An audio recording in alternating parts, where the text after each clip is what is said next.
ഈ ഒരു സെഷനിൽ നമ്മൾ ഡേറ്റ എങ്ങനെ കൺവേർട്ട് ചെയ്യാം എന്ന് നോക്കാം. പ്രീവിയസ് ലെസണിൽ നമ്മൾ കുറേയധികം കാര്യങ്ങൾ പഠിച്ചിരുന്നു. അത് നിങ്ങൾ ഡാർട്ടിൻ്റെ ഫണ്ടമെൻ്റൽ സീരീസിൽ നിങ്ങൾ പാർട്ട് 1 ഉണ്ട്. അത് നിങ്ങൾ കണ്ടിട്ടില്ല എങ്കിൽ അത് തീർച്ചയായും കണ്ട ശേഷം മാത്രമേ ഉള്ളൂ ഈ വീഡിയോ നിങ്ങൾ കാണാവുള്ളൂ. ഓക്കെ, അതിൻ്റെ ലിങ്ക് ഞാൻ എൻ്റെ ഡിസ്ക്രിപ്ഷനിൽ നൽകുന്നുണ്ട്. convert.dart എന്ന് പറയുന്നൊരു ഫയൽ ഞാൻ ക്രിയേറ്റ് ചെയ്തിട്ടുണ്ട്. അപ്പോൾ ഞാൻ ഓൾറെഡി ഇവിടെ hello welcome to our channel എന്ന് പറയുന്ന ഒരു പ്രിൻറ്റ് മെസ്സേജ് ഞാൻ നൽകുന്നുണ്ട്. അത് നിങ്ങൾക്ക് റൈറ്റ് സൈഡിൽ ഈ ഒരു കൺസോൾ ഔട്ട്പുട്ടിൽ കാണാനായിട്ട് സാധിക്കും. സോ ഞാനിത് റിമൂവ് ചെയ്യുന്നു. അപ്പോൾ ഞാനൊരു മൊബൈൽ ആപ്ലിക്കേഷൻ അല്ലെങ്കിൽ ഒരു വെബ് ആപ്ലിക്കേഷൻ ഡെവലപ്പ് ചെയ്യുകയാണ്. എൻ്റെ യൂസർ സെൻഡ് ചെയ്യുന്ന ഡേറ്റ എന്ന് പറയുന്നത് എന്തായിരിക്കും? സ്ട്രിങ് ആയിട്ടുള്ള ഡേറ്റ ആയിരിക്കും യൂസർ സെൻഡ് ചെയ്യുക. അത് ഒരു യൂസറിനെ സംബന്ധിച്ചോളം അയാൾ അറിയേണ്ട ആവശ്യമില്ലെന്ന്, അയാൾ ഏത് ടൈപ്പ് ഓഫ് ഡേറ്റ സെൻഡ് ചെയ്യുന്നതെന്നുള്ളത് അതെല്ലാം ഡെവലപ്പറിൻ്റെ ജോലിയാണ്. അപ്പോൾ എന്താണ് ഇവിടെ ചെയ്യാൻ പോകുന്നത്? അതായത് ഒരു ഷോപ്പിംഗ് ആപ്ലിക്കേഷൻ ആണെങ്കിൽ ആ ആപ്ലിക്കേഷനുള്ളിൽ 2 പ്രോഡക്റ്റുകൾ വാങ്ങാൻ ആഗ്രഹിക്കുന്നു ഒരാൾ, അല്ലേ? അപ്പോൾ അദ്ദേഹം എന്ത് ചെയ്യുന്നു?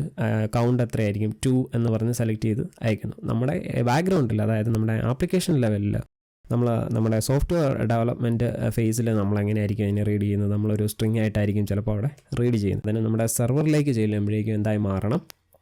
അതായത് ഒരു ഇൻറ്റീജറായിട്ട് മാറണം. ഇങ്ങനെയൊക്കെയുള്ള കേസസിലാണ് നമ്മൾ ഇതുപോലെ കൺവേർട്ട് ചെയ്യുന്നത്. അതിൻ്റെ ഒരു എക്സാമ്പിളാണ് ഞാനിപ്പോൾ നിങ്ങളോട് പറഞ്ഞത്.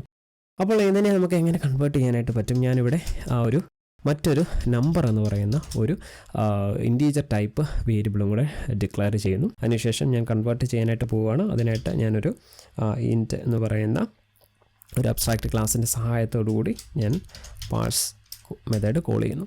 അതിലേക്ക് ഞാൻ എന്ത് ചെയ്യുന്നു? 1 എന്ന് നൽകുന്നു.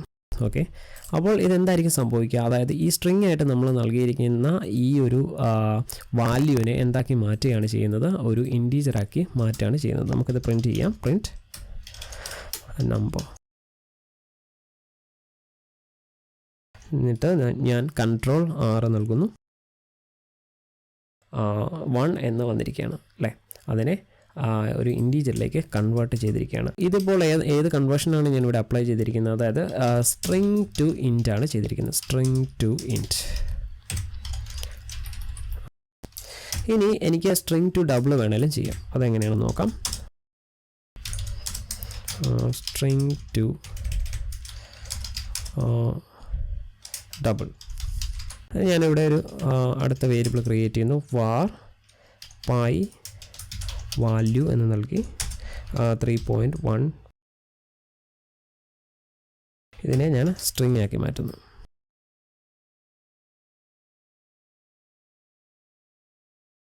ഇങ്ങനെ സ്ട്രിങ് ആക്കി മാറ്റുന്നു. ഇനി എന്താണ് എനിക്ക് ചെയ്യേണ്ടത്? ഇതിനെ ഡബിളിലേക്ക് കൺവേർട്ട് ചെയ്യണം. അതിനായിട്ട് ഞാൻ ഡബിൾ ഡിക്ലെയർ ചെയ്യുന്നു. ഡബിൾ പൈ വാല്യൂ 2 എന്ന് നൽകാം. Value 2 equals double abstract class use ചെയ്യുന്നു. പാഴ്സ് മെത്തേഡ് കോൾ ചെയ്യുന്നു. അതിനുശേഷം പൈ വാല്യൂ എന്ന് നൽകുന്നു. ഓക്കെ, എന്നിട്ട് നമുക്ക് പ്രിൻറ്റ് ചെയ്യാം. Print value 2. Okay, Ctrl R press ചെയ്യാം. അപ്പോഴേക്കും നമുക്കിവിടെ കാണാൻ സാധിക്കും 3.14 എന്ന, അതായത് നമ്മളിവിടെ നൽകിയിരിക്കുന്ന ഈ ഒരു സ്ട്രിങ് വാല്യൂവിനെ എന്താക്കി മാറ്റി? നമ്മളിവിടെ ഒരു ഡബിളാക്കി മാറ്റിയിരിക്കുകയാണ്. ഓക്കെ, അപ്പോൾ ഇതിൻ്റെ ഒരു യൂസ് കേസ് നിങ്ങൾക്ക് മനസ്സിലായെന്ന് ഞാൻ വിചാരിക്കുന്നു. ഇതുപോലെ തന്നെ നമുക്ക് എന്താണ് ഡബിൾ വാല്യൂവിനെ സ്ട്രിങ്ങിലേക്ക് കൺവേർട്ട് ചെയ്യാൻ സാധിക്കും. അതെങ്ങനെ നോക്കാം. Double two string. അതിനായിട്ട് ഞാൻ നൽകണ var വാല്യൂ ഈക്വൽസ് 6.134 എന്നിങ്ങനെ നൽകി. ഇപ്പോൾ ഒരു ഡബിളാണ്, അല്ലേ? വാല്യൂ ഇല്ലാത്ത എന്തായിരിക്കുള്ള ഡബിൾ ടൈപ്പ് വാല്യൂ അതിനെയാണ് ഞാൻ സ്റ്റോർ ചെയ്ത് വെച്ചിരിക്കുന്നത്, ഈ വാല്യൂ എന്ന് പറയുന്ന വേരിയബിളിൽ.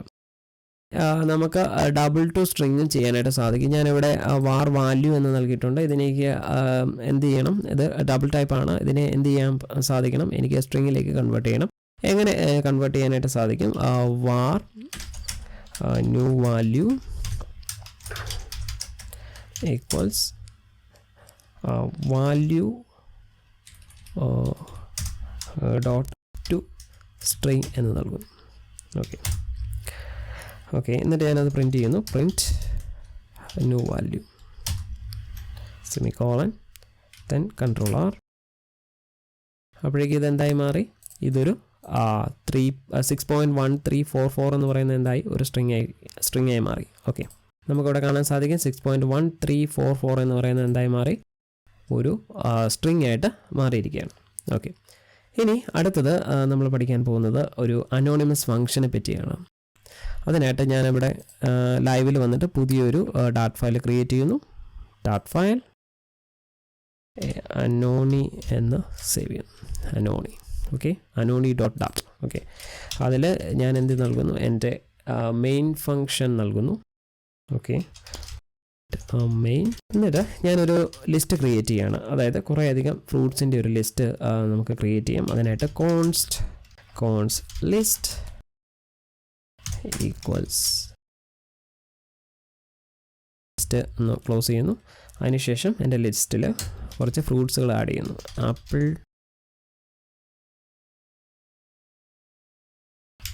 അതിനുശേഷം ഗ്രീൻ ആപ്പിൾ, അതിനുശേഷം ചെറി, ദെൻ കിവി. ഈ ലിസ്റ്റിൽ കുറേയധികം എന്തുണ്ട്? ഫ്രൂട്ട്സുകളുണ്ട്. ഞാനിവിടെ ഒരു അനോണിമസ് ഫംഗ്ഷൻ യൂസ് ചെയ്തിട്ട് എന്ത് ചെയ്യാൻ പോവാണ്? ഇതിനെ ഇറ്ററേറ്റ് ചെയ്യാൻ പോവാണ്. List dot for each use ചെയ്യുന്നു. ഫോർ ഈച്ച് നൽകുന്നു. അത് കഴിയുമ്പോൾ ഓട്ടോമാറ്റിക്കലി നമുക്കിവിടെ ഒരു അനോണിമസ് ഫംഗ്ഷൻ ക്രിയേറ്റ് ആയിട്ടുണ്ട്. നമുക്കിവിടെ കാണാനായിട്ട് സാധിക്കും. മീനിങ് ആകാൻ വേണ്ടി ഞാൻ എന്ത് ചെയ്യുന്നു? അവിടെ ഐറ്റം എന്ന് നൽകുന്നു. ഓക്കെ, കർലി ബ്രേസസ് ഓപ്പൺ ചെയ്യുന്നു, ക്ലോസ് ചെയ്യുന്നു. ഓക്കെ, അപ്പോൾ ഇവിടെ നമുക്ക് കാണാൻ സാധിക്കും. അപ്പം ഇതിൻ്റെ അകത്തുള്ള ഐറ്റം, അതായത് ഇവിടെ ഒരു ഐറ്റം എന്ന് പറഞ്ഞ ഒരു എലമെൻ്റാണ്. ഇതിലെ ഓരോ ഐറ്റത്തിൻ്റെയും ഇൻഡെക്സും അതുപോലെ തന്നെ ഐറ്റത്തിൻ്റെ പേരും നമുക്ക് പ്രിൻറ്റ് ചെയ്യണമെന്ന് വിചാരിക്കാം. ഈ ഒരു അനോണിമസ് ഫംഗ്ഷൻ യൂസ് ചെയ്തിട്ട് നമുക്ക് അത് ചെയ്യണമെന്ന് വിചാരിക്കാം. അപ്പം എങ്ങനെ ചെയ്യാനായിട്ട് സാധിക്കും? അതായത് ജസ്റ്റ് പ്രിൻറ്റ് ചെയ്താൽ മാത്രം മതി. പ്രിൻറ്റ് ചെയ്യാം. അതിനുശേഷം അതിൻ്റെ അകത്ത് എന്ത് ചെയ്യുന്നു? ഞാനൊരു ഡബിൾ കോട്ട്സ് നൽകുന്നു. അതിനുശേഷം $സൈൻ നൽകുന്നു. ഓക്കെ, $സൈനുള്ളിൽ ഞാൻ എന്താണ് പറയാൻ പോകുന്നത്? എൻ്റെ ഐറ്റത്തിൻ്റെ ഇൻഡെക്സ് ആണ് പറയാൻ പോകുന്നത്.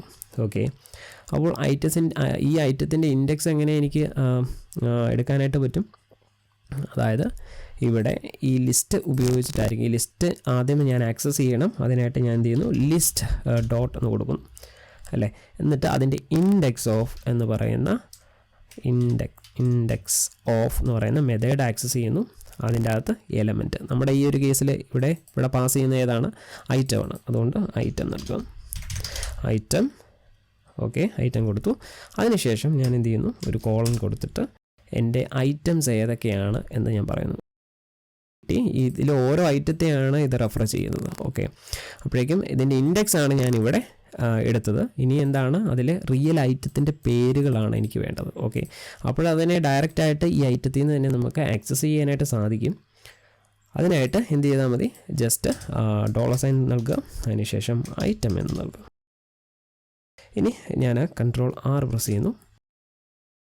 ഓക്കെ, എന്താണ് പ്രശ്നം? അതായത് നമ്മൾ നേരത്തെ convert.dart എന്ന് പറയുന്ന ഫയലാണ് ഇപ്പോൾ റൺ ചെയ്യുന്നത്.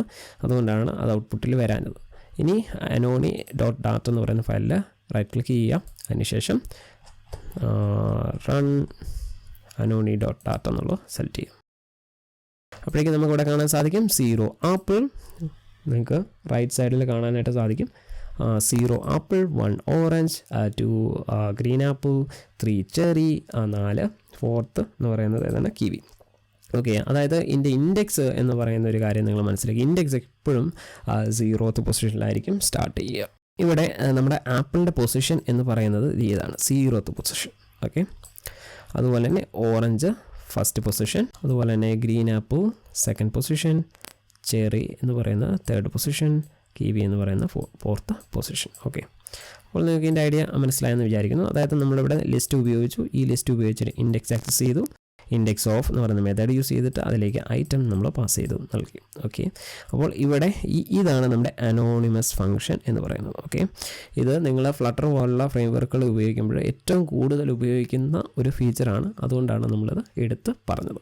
ഓക്കെ, ഈ പ്രോഗ്രാം നിങ്ങളൊന്ന് ചെയ്ത് നോക്കുക. വളരെ ഇമ്പോർട്ടൻ്റ് ആയിട്ടുള്ള ഒരു ലെസണാണ് നമ്മൾ ഈ ഒരു സെഷനിൽ പഠിക്കാനായിട്ട് പോകുന്നത്. അത് നൾ സേഫ്റ്റി എന്ന് പറയുന്ന ഫീച്ചറാണ്. നമ്മൾ നേരത്തെ ചെയ്ത ഫണ്ടമെൻ്റൽസിനകത്തൊന്നും നൾ സേഫ്റ്റിയെ പറ്റി പറഞ്ഞിട്ടുണ്ടായിരുന്നില്ല.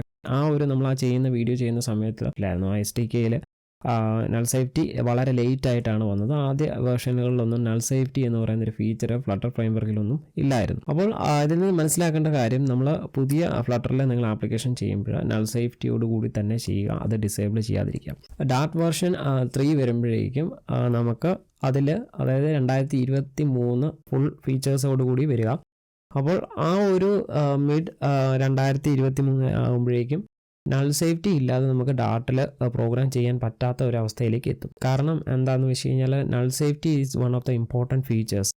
നമ്മളത് മസ്റ്റായിട്ട് കൺസിഡർ ചെയ്യേണ്ട ഒരു കാര്യമാണ്. നിങ്ങൾ ഫ്ലട്ടറിൽ ആപ്ലിക്കേഷൻ ചെയ്താലും നിങ്ങൾ വെബ് ആപ്ലിക്കേഷൻ ചെയ്താലും അതിലെല്ലാം നൾ സേഫ്റ്റി ഇൻക്ലൂഡ് ചെയ്യേണ്ടതായിട്ടുണ്ട്.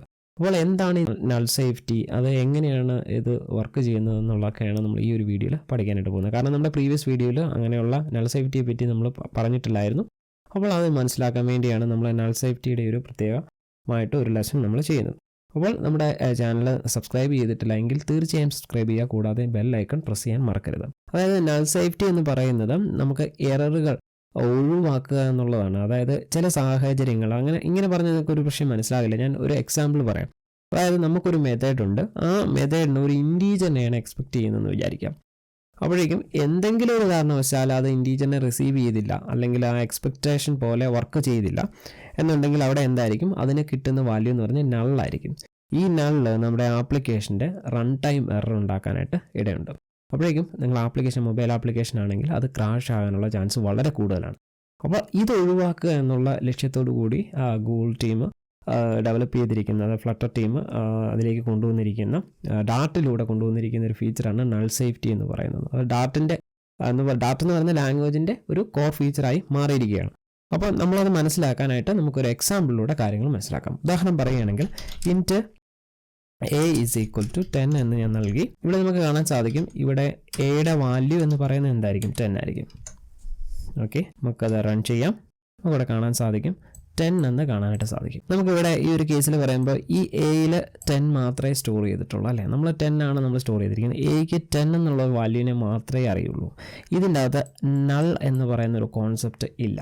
അപ്പോഴേക്ക് ഇതിനെങ്ങനെ ഒരു നള്ളബിൾ ആക്കാൻ സാധിക്കും, എങ്ങനെ ഒരു നൾ വാല്യൂ കൂടെ അക്സെപ്റ്റ് ചെയ്യുന്ന രീതിയിലേക്ക് ആക്കാനായിട്ട് സാധിക്കും, അതാണ് നമ്മളിവിടെ ചെയ്യാനായിട്ട് പോകുന്നത്. അതായത് ഉദാഹരണം പറയുകയാണെങ്കിൽ 10 എന്നൊരു വാല്യൂ ഇൻ കേസ് ഇതിന് കിട്ടിയില്ലെങ്കിൽ പോലും നൾ ആയിരിക്കും പ്രിൻറ്റ് ചെയ്യാം. ഓക്കെ, പിടികിട്ടിയോ? അപ്പോൾ അതെങ്ങനെയാണെന്ന് നമുക്ക് നോക്കാം. അതായത് ഇപ്പോൾ ഈ ഒരു വാല്യൂ അവിടെ നിൽക്കട്ടെ, മറ്റൊരു വേരിയബിൾ നമ്മൾ ഡിക്ലെയർ ചെയ്യാം. ഇൻറ്റ് സം ഈസ് ഈക്വൽ ടു 0 ഞാൻ സെറ്റ് ചെയ്യണം. ഇതിന് 0 വാല്യൂ ആണ്. പക്ഷേ ഇതിന് ഏതെങ്കിലും ഒരു കേസിൽ 0 വാല്യൂ ലഭിച്ചില്ല എന്നുണ്ടെങ്കിൽ, ഞാൻ റൺ ടൈമിലെ കാര്യമാണ് പറയുന്നത്, ലഭിച്ചില്ല എന്നുണ്ടെങ്കിൽ ഇത് ക്രാഷ് ആകാനുള്ള ചാൻസ് ഉണ്ട്. അപ്പോൾ അത് ഒഴിവാക്കാൻ നമുക്ക് എന്ത് ചെയ്യാൻ പറ്റും, ഇതിനെ ഒരു എന്താ പറ്റും, നള്ളായിട്ട് നമുക്ക് ഡിഫൈൻ ചെയ്യാനായിട്ട് സാധിക്കും. അതായത് ഓൾറെഡി അതിൻ്റെ അകത്ത് സം എന്ന് പറയുന്നതിൻ്റെ അകത്ത് നൾ എന്ന് പറയുന്നൊരു വാല്യൂ ഡീഫോൾട്ടായിട്ട് കാണും. ഓക്കെ, അതിനായിട്ട് ഇവിടെ ജസ്റ്റ് ഒരു ക്വസ്റ്റ്യൻ മാർക്ക് നൽകാം. ഓക്കെ, ഇങ്ങനെ ഡിക്ലെയർ ചെയ്യുന്നു. ഇപ്പോൾ ഇതെന്തായി മാറി, ഇതിപ്പം നൾ, ഇതിൻ്റെ അകത്തൊരു വാല്യൂ ഞാനിപ്പോൾ അസൈൻ ചെയ്യണം. സം ഈസ് ഈക്വൽ ടു 0 എന്ന് ഞാൻ വാല്യൂ അസൈൻ ചെയ്തു. എന്നിട്ട് ഞാൻ ഈ സം അങ്ങ് പ്രിൻറ്റ് ചെയ്യണം. പ്രിൻറ്റ്, അപ്പോൾ നമ്മൾ ആദ്യത്തെ കേസ് പോലെ വാല്യൂ ഉള്ള ഒരു കേസിൽ ഞാൻ നൽകുകയാണ്, സം നൽകുന്നു. Okay, semicolon and control R. നമുക്കിവിടെ കാണാൻ സാധിക്കും, റൈറ്റ് സൈഡിൽ നിങ്ങൾക്ക് കാണാനായിട്ട് സാധിക്കും. ഞാൻ സൂം ചെയ്യാം. 10 എന്ന് പറഞ്ഞ് കാണിക്കുന്നുണ്ട്. ഓക്കെ, ഇനി ഇതിനൊരു വാല്യൂ കിട്ടിയില്ല എന്ന് വിചാരിച്ചു. ഇതിന് വാല്യൂ ഒന്നും ഞാൻ കൊടുക്കുന്നില്ല. ഓക്കെ, ഇതിന് ഞാൻ വാല്യൂ ഒന്നും നൽകുന്നില്ല, ജസ്റ്റ് സം ഡിഫൈനേ ചെയ്യുന്നില്ല. എന്നിട്ട് ഞാൻ എന്ത് ചെയ്തു, കോൾ ചെയ്തു. അപ്പോഴേക്കും എന്തായിരിക്കും സംഭവിക്കുക, ഇതിലേക്ക് നള്ളായിരിക്കും വരിക. നമുക്ക് റൺ ചെയ്യാം, കാണാൻ സാധിക്കും എന്തായി മാറി. അത് അതിനൊരു വാല്യൂ ലഭിച്ചില്ല എങ്കിൽ പോലും പ്രശ്നമൊന്നുമില്ല, നമ്മുടെ ആപ്പ് ക്രാഷ് ആകാനൊന്നും പോകുന്നില്ല. ഇവിടെ സം ഞാൻ നൽകി ഡിക്ലെയർ ചെയ്തിട്ടുണ്ട്, പക്ഷേ അതിന് വാല്യൂ ഒന്നും കൊടുക്കാൻ മറന്നു, അല്ലെങ്കിൽ വാല്യൂ റൺ ടൈമിൽ ലഭിച്ചില്ല എന്ന് വിചാരിച്ചു. എന്നാൽ പോലും സമ്മിൻ്റെ വാല്യൂ വിൽ ബി നൾ ആയിരിക്കും. ഓക്കെ, ഐഡിയ നിങ്ങൾക്ക് മനസ്സിലായെന്ന് ഞാൻ വിചാരിക്കുന്നു. വളരെ സിമ്പിളായിട്ടാണ് നമ്മളിത് പറഞ്ഞിരിക്കുന്നത്. നിങ്ങൾക്ക് ഇനി എന്തെങ്കിലും മനസ്സിലാകാത്തതുണ്ടെങ്കിൽ നിങ്ങൾ എന്തിനു പേടിക്കുന്നത്, ധൈര്യത്തോടു കൂടി നിങ്ങൾക്ക് താഴെ കമൻറ്റ് ചെയ്യാം. അതിൽ എന്തെങ്കിലും നിങ്ങൾ ചോദിക്കുന്ന ക്വസ്റ്റ്യൻ എന്തെങ്കിലും നിങ്ങൾക്ക് തന്നെ അബദ്ധമാവുമോ എന്നുള്ള പേടിയൊന്നും വേണ്ട. നിങ്ങൾക്ക് ഇതുമായിട്ട് ബന്ധപ്പെട്ട അല്ലെങ്കിൽ സോഫ്റ്റ്വെയർ ടെക്നോളജിയായിട്ട് ബന്ധപ്പെട്ട ക്വസ്റ്റ്യൻസ് ചോദിക്കാം. എനിക്കറിയാവുന്ന കാര്യങ്ങളാണെങ്കിൽ എനിക്ക് ഷെയർ ചെയ്യുന്നതിൽ യാതൊരു മടിയുമില്ല. സോ നമ്മുടെ ചാനൽ സബ്സ്ക്രൈബ് ചെയ്യുക, കൂടാതെ ലൈക്ക് ബട്ടൺ പ്രസ് ചെയ്യാൻ മറക്കരുത്. നമ്മൾ അധികം ഒരു പ്രോഗ്രാമിംഗ് ലാംഗ്വേജ് ആയിക്കോട്ടെ, ആൽഗോരിതംസ് ആയിക്കോട്ടെ, എന്തും ആയിക്കോട്ടെ, നമ്മൾ അധികം അതിനെ കൂടുതൽ ഫോക്കസ് ചെയ്ത് അവേഴ്സോളം അതിനെ നോക്കിയിരിക്കുക, അത് പ്രോബ്ലം ചെയ്യാൻ ശ്രമിക്കുക. കണ്ടിന്യൂസ് ആയിട്ട് ചെയ്യുമ്പോഴേക്കും നമുക്ക് ഒത്തിരി ബുദ്ധിമുട്ട് അനുഭവപ്പെടും. അപ്പം നിങ്ങൾ എന്ത് ചെയ്യുക, അങ്ങനെയുള്ള സാഹചര്യങ്ങളിൽ ഇതിനെല്ലാം സ്ലൈസ് ചെയ്യുക അല്ലേ. അപ്പോൾ അൽഗോരിതം ആണെങ്കിൽ കുറച്ച് അതിൻ്റെ ഒരു എക്സാമ്പിൾ നോക്കുക, അതിനുശേഷം ആ അൽഗോരിതം യൂസ് ചെയ്തിട്ട് ഏറ്റവും സിമ്പിളായിട്ട് ചെയ്യാൻ പറ്റുന്ന പ്രോബ്ലം ഏതെങ്കിലും ഉണ്ടെങ്കിൽ അത് സോൾവ് ചെയ്യാം. അതിനുശേഷം അതിൻ്റെ വലിയ ലെവലിലേക്ക് ചെല്ലുക, ഹയർ ലെവലിലേക്ക് ചെല്ലുക. ഓക്കെ, അതെൻ്റെ ഒരു ടിപ്പാണ്. അപ്പോൾ അടുത്ത ലെസണിൽ മറ്റൊരു ടോപ്പിക്ക് നമുക്ക് പഠിക്കാം. അതുവരെ bye. Thanks for watching this video.